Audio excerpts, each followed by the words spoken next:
Dans l'est de la République démocratique du Congo, dans la région de Béni, après 3 ans de captivité par les rebelles ougandais ADF, 50 ex-otages ont pu retrouver leur famille. Ils ont pu être libérés suite à des opérations conjointes des armées congolaises et ougandaises. Pour ces otages, c'est le début de la réinsertion. Golnouch Barzegar avec Amania Limassi et Stéphane Dar.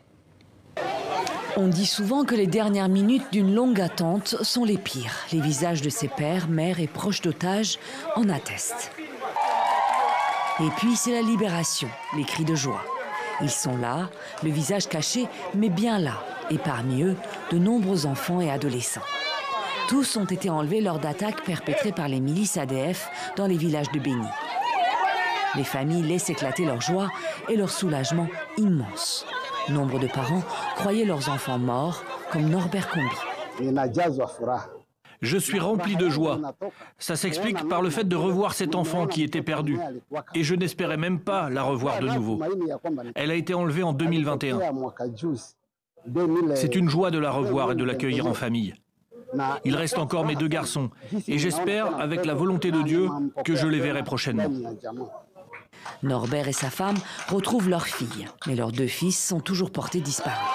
Certains otages ont passé plus de 3 ans en captivité entre les mains des ADF, la rébellion islamiste ougandaise, avant d'être libérés lors d'opérations conjointes par les forces armées congolaises et ougandaises.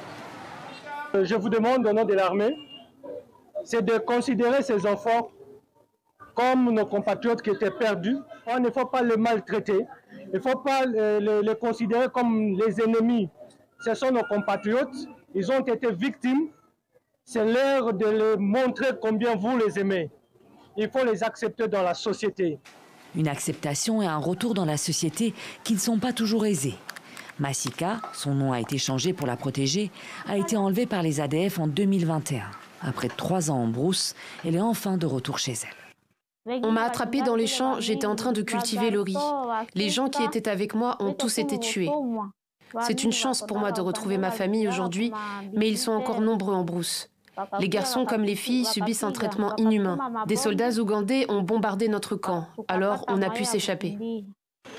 Depuis 2 ans, les armées congolaises et ougandaises mènent des opérations militaires conjointes contre les ADF.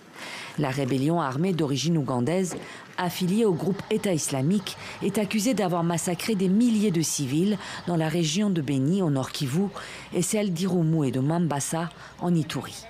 Malgré les opérations en cours, des attaques sporadiques continuent. On s'intéresse à présent au Libéria. La Chambre basse du Parlement a adopté la semaine dernière une motion